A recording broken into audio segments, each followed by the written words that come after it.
Hello friends, मैं नेहा अपने channel new mom में आप सभी का स्वागत करती हूं। दोस्तों, आज हम बात करने वाले हैं प्रेगनेंसी के 38वें सप्ताह के बारे में। प्रेगनेंसी के 38वें सप्ताह में आपके शिशु में क्या विकास होता है, आपके शरीर में क्या क्या परिवर्तन होते हैं और आपको किन किन बातों की जानकारी होना ज़रूरी है, तो इसी टॉपिक पे बात करेंगे। तो चलिए वीडियो स्टार्ट करते हैं और देखते हैं कि आपके शिशु में 38वें सप्ताह के दौरान कितना विकास होता है। तो प्रेगनेंसी के 38वें सप्ताह के दौरान आपके शिशु का वजन 3 किलोग्राम के लगभग हो जाता है और लंबाई 49.8 के करीब हो जाती है। गर्भावस्था के 38 सप्ताह में आपके शिशु के शरीर पर फैट चढ़ने की प्रक्रिया जारी रहती है। हालांकि इस समय यह थोड़ी धीरे हो जाती है। आप देखेंगे कि इस समय आपका वजन बढ़ना रुक गया है या वजन घटने लगता है। प्रेगनेंसी के 38वें सप्ताह के दौरान आपके शिशु को जो मसल्स चूसने और निगलने की प्रक्रिया में मदद करते हैं वो विकसित हो चुके होते हैं, जिस वजह से वो एमनियोटिक फ्लूइड का सेवन कर पाता है। इसी वजह से आपके शिशु की आंतों में ब्रेस्ट मटेरियल बनने लगता है। शिशु की आंतों में निकलने वाले सेल्स और लागुनो हेयर जैसे वेस्ट मटेरियल एक हरे काले रंग के तत्व मैकोनिकम का निर्माण करते हैं। प्रेगनेंसी के 38वें सप्ताह तक शिशु अपने सभी लैगुनो हेयर को झाड़ चुका होता है। हालांकि कुछ शिशुओं के जन्म के बाद भी लागुनों की एक पैच रह जाती है, लेकिन प्रेगनेंसी के 38वें सप्ताह के दौरान शिशु के शरीर पर वार्निशिंग की सफ़ेद परत रह जाती है, जो कि जन्म के ठीक पहले उसकी त्वचा अपने आप अवशोषित कर लेती है। अगर शिशु की डिलीवरी की ड्यू डेट निकाली जाए तो उसका पाचन तंत्र काम करने लगता है, तो लेबर के दौरान उससे पहले शिशु एमनियोटिक फ्लूइड में ही ब्रेस्ट मटेरियल को छोड़ देता है। आपके शिशु के नाखून और फिंगरप्रिंट विकसित हो चुके होते हैं। अब देखते हैं कि प्रेगनेंसी के 38वें सप्ताह के दौरान आपके शरीर में क्या क्या परिवर्तन होता है।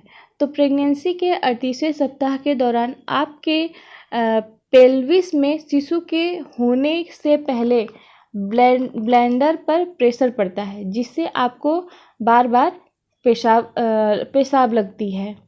तो साथ ही इस दौरान आपको खाने पीने में भी परेशानी हो सकती है, इसीलिए एक बार पेट भर में खाना नहीं खाना चाहिए। आपको दिन में 3 से 4 या 5 बार छोटी छोटी मील का सेवन करना चाहिए। आपको पेट पर पड़ रहे प्रेशर के कारण पर्याप्त नींद लेने में भी परेशानी होती होगी। इसके लिए आप प्रेगनेंसी के 38वें सप्ताह के दौरान दिन में सोने की कोशिश करें। ऐसा करने से आप ताज़ा महसूस करेंगे और थकान भी महसूस नहीं होगी। लेकिन अगर आपको कोई भी दिक्कत हो रही है तो आप अपने डॉक्टर से बात कर सकती हैं। 38वें सप्ताह के दौरान आपको डॉक्टर से क्या क्या बात करनी चाहिए, आपको डॉक्टर से क्या क्या सलाह लेनी चाहिए। तो प्रेगनेंसी के 38वें सप्ताह के दौरान आपको ड्यू डेट गुजर चुकी है तो प्रीनेटल केयर की ज़रूरत होती है। आपका हेल्थ केयर प्रोवाइडर आपके स्वास्थ्य की पूरी जांच करेगा। वो लेबर के लिए आपको सर्विकल के पतला होने या खुरने की जांच करेगा। अगर आपको ड्यू डेट को गुजरे हुए 1 हफ्ते से ज़्यादा का समय हो चुका है तो आपका हेल्थ केयर प्रोवाइडर शायद आपके शिशु की हृदय गति एक इलेक्ट्रॉनिक फीटल मॉनिटर के द्वारा चेक कर सकता है। इसके अलावा वो शिशु की हलचल और एमनियोटिक फ्लूइड की मात्रा का अंदाज़ा लगाने के लिए एक अल्ट्रासाउंड की भी मदद ले सकता है। अगर आपकी जो ड्यू डेट है, अगर वो आपके ड्यू डेट आपसे जो बताई गई है उससे अगर आपका ज़्यादा दिन हो गया है तो आप अपने डॉक्टर से तुरंत संपर्क करें। इससे आपको देरी नहीं करनी चाहिए। प्रेगनेंसी के 38वें सप्ताह के दौरान आपको किन किन टेस्ट के बारे में जानकारी होना ज़रूरी है। तो प्रेगनेंसी के 38वें सप्ताह के दौरान आपका डॉक्टर 1 से ज़्यादा पेल्विक टेस्ट कराने की एक सलाह दे सकता है। इससे डॉक्टर को अपने शिशु के गर्भ में पोजीशन के बारे में अंदाज़ा लगाया जा सकता है। पेल्विस एग्जामिनेशन के दौरान डॉक्टर सर्वाइकल के खुलने या मुलायम या पतला होने की जांच करने के लिए आपको सर्वाइकल टेस्ट की सलाह भी दे सकता है। प्रेगनेंसी के 38वें सप्ताह के दौरान डिलीवरी तक आपको हर हफ्ते में 2 बार डॉक्टर के पास जाना चाहिए, ताकि डॉक्टर आपको कुछ जो टेस्ट है उसकी मदद से आपको गर्भावस्था में विकास का पता लगा सके। तो वज़न की जांच के लिए इस समय आपका वज़न बढ़ना बंद हो सकता है या घटना बंद हो सकता है। आपको ब्लड प्रेशर की जांच कर सकता है।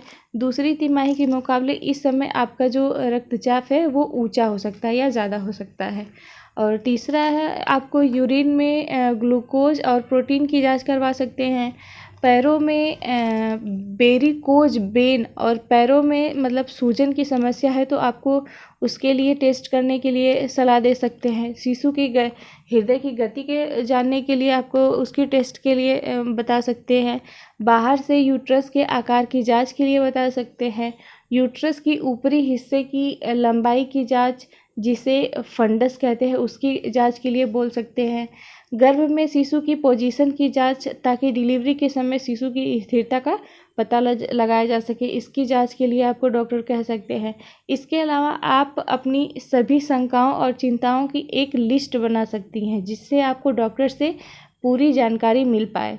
इस लिस्ट में लेबर और डिलीवरी से संबंधित सवालों को भी शामिल करें। इसके साथ ही आपको ब्रेस्ट हिक्स कॉन्ट्रैक्शन और प्रेगनेंसी के असामान्य लक्षणों को भी शामिल करना चाहिए।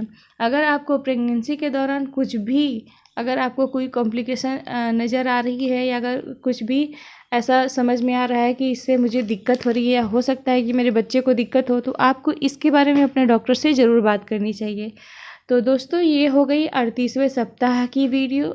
अगर आप लोगों को ये वीडियो अच्छी लगे, इन्फॉर्मेटिव लगे, तो लाइक, सब्सक्राइब और शेयर करें। अगर आपके कोई भी क्वेश्चन है जो कि मैंने इस वीडियो में आपको नहीं बताया है और आपका 38वां हफ्ता या 9वां महीना चल रहा है, तो आप ज़रूर मुझे इस वीडियो के कमेंट बॉक्स में ज़रूर पूछें। और मेरी जो प्रेगनेंसी है, मेरा जो एक्सपीरियंस है, मेरी जो डिलीवरी है वो इसी हफ्ते में हुई थी।